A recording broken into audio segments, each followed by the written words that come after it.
The question that we want to put to all of you is, why go to the trouble of building a wall that you're going to have to take down before you can get to where you want to go? It's like, let me just build this little barricade for the purpose of clarification, and then I'll knock it down.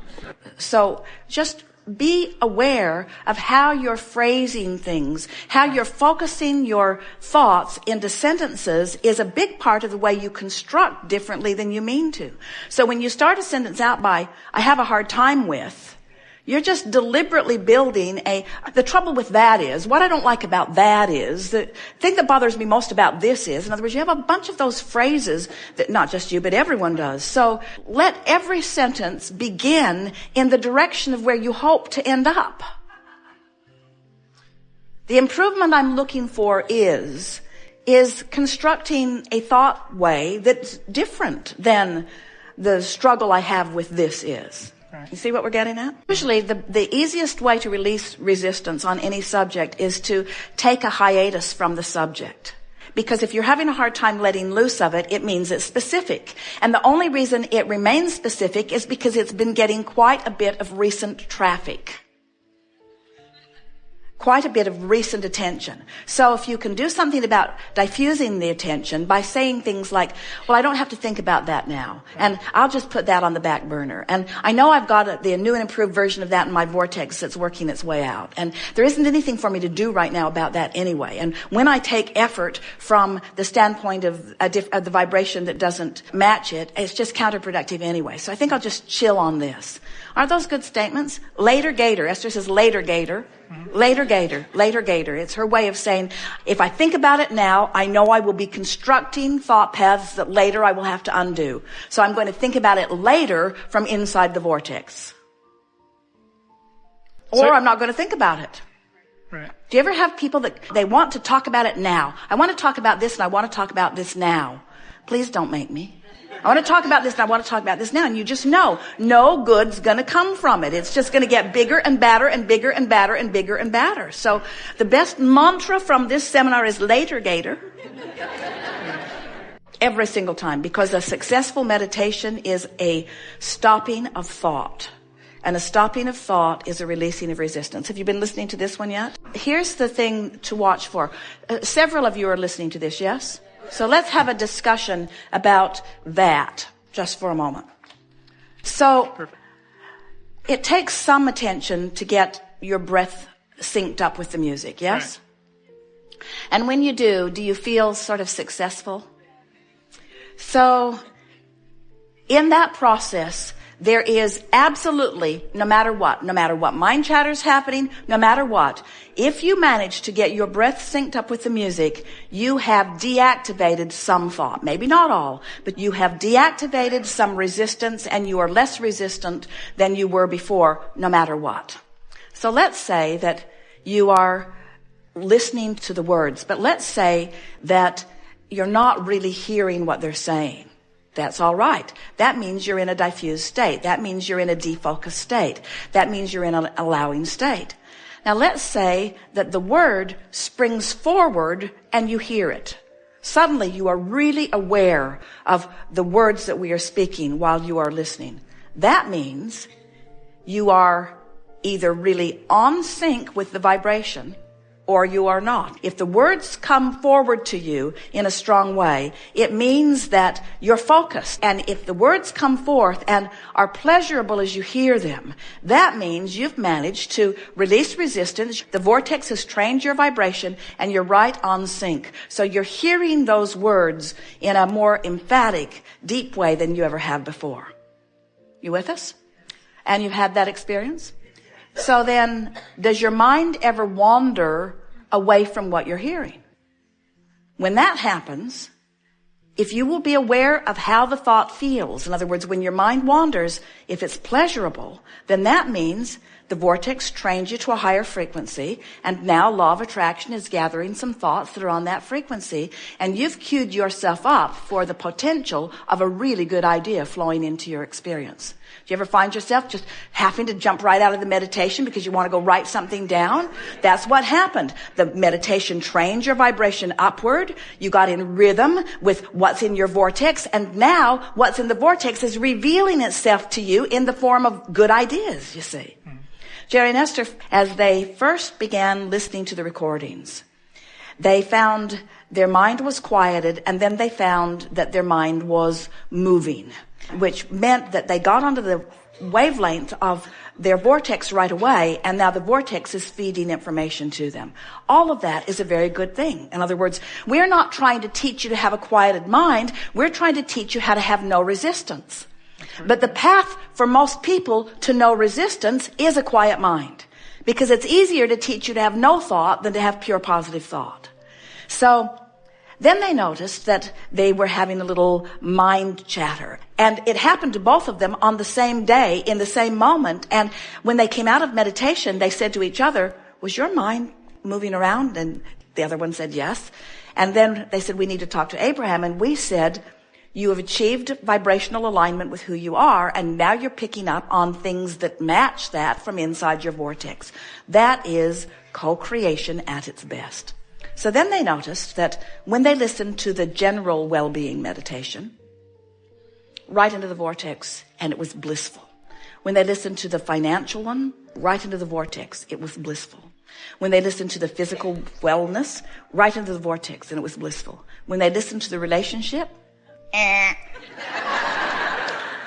all kinds of different things started surfacing, because the frequency of what's in their vortex and their practiced frequency weren't up to speed. And so what was coming up for them was resistance was coming up. Resistance is coming up and showing itself to you. You can tell by the way you feel.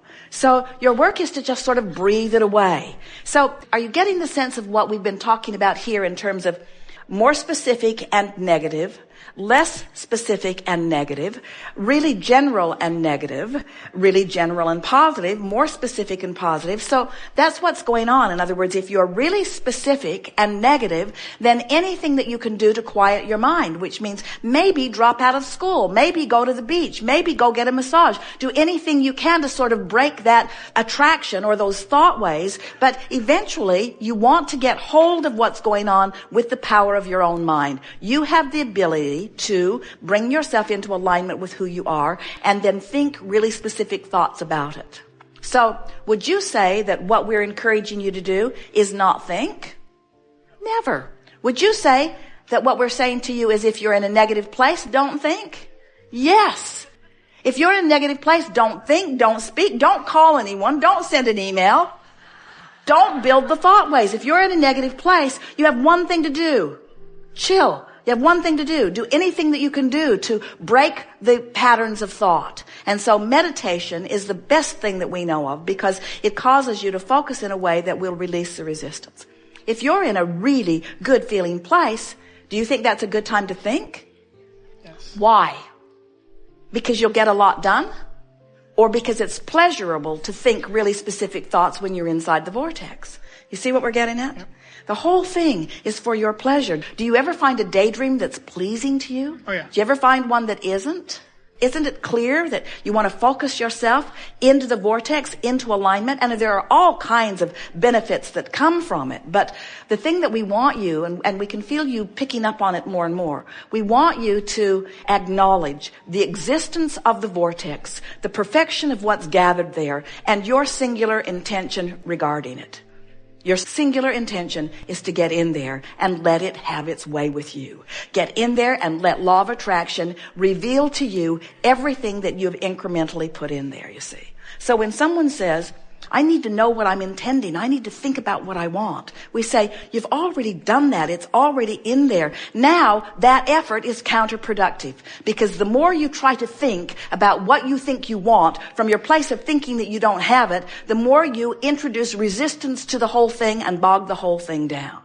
So is it really possible that the flower children had it right all along? Is it really possible? Is it really possible that it's just about letting go? And we say yes, but a lot of them weren't doing it either. In other words, you can't be a protester and protest your way into the vortex. You can't be against anything and get into the vortex. The vortex represents the vibrational version of all that you have created through all that you have lived, and stands as the culmination of all that you are, and is incessantly actually calling you gently and softly and steadily, but dynamically and powerfully forward into not an instant manifestation, but into a path that as it unfolds will give you what you've all come forth to live, a really rich and delicious and satisfying moment-to-moment experience.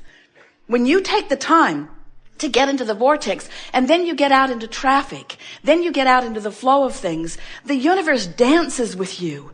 Butterflies come by at the right moment. Birds come by at the right moment. People and children and dogs with their heads out the window, and traffic, people who will yield for you, and traffic signals, and the way you breathe, and the way your cells are metabolizing, and the way your blood is flowing. In other words, there is a level of delicious creation in a physical body, the likes of which most people have deprived themselves all of your life. And when you start breathing yourself into alignment, and then you go out into the day, tuned in, tapped in, turned on to the fullness of who you are, and you allow this benevolent universe who has your number, who knows every single thing about everything that you want, just feeding you the gentle thoughts, the gentle images, the interaction with others, the ideas. You find yourself thinking of things just at the right moment. The edge comes off of everything. You become more productive. You have more fun. In other words, life in the vortex is really, really delicious. And by that, we mean productive in the highest sense of the word. But the productivity that we're looking for all of you is joy, joy, joy, joy, joy, joy, joy. And when you let that joy be your mantra and your quest, and you train yourself into the vortex, then not only do you get joy and money. Not only do you get joy and a lot of good friends around you. Not only do you get joy, but you get joy in a really good feeling body, in a beautiful place to live, and in a beautiful environment around you. In other words, the universe will just knock itself out to deliver to you every incremental thing that you've ever thought was a really good idea if you will just take time to get into the vortex. We've enjoyed this interaction more than words can convey. It's a very satisfying experience to stand inside your vortex in full awareness and recognition of all that you are, and then to watch you deliberately join that vibration. Way more fun than waiting for you to croak to do it. Although it's good in any case. It has been our desire to convey to you here today the ease that's available to you that you haven't been tapping into. The leverage that's available to you from inside the vortex is extraordinary in compared to the effort that you offer from outside the vortex. You have a cooperative universe. This is the energy that creates worlds. This is the same energy that keeps your planet spinning in its orbit in perfect proximity to other planets. This is the same attention and interest and love that is available to you all day, every day.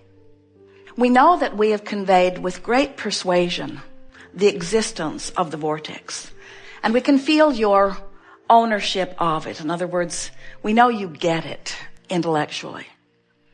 And today has been our favorite day ever of demonstrating how easy it is to get into the vortex, how easy it is to milk the vortex, and how easy it is to slip from it without even noticing that you have done it.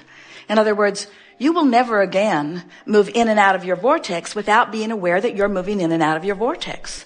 The question really is, how deliberate are you going to be about the moving into the vortex, and how aware are you going to be as you move out of the vortex? That's really what we want this conversation to have produced within you. The true power lies in the silence between the words and the vibrational rhythm between the thoughts and the ease between the effort and the peace between the trying. The true power is in the allowing of the universe to yield to you what you've already queued up for it. So think as long as it's fun, and try as long as it's easy, and speak as long as it feels good, and otherwise, take a nap. There is great love here for you. And as always, we remain in the vortex.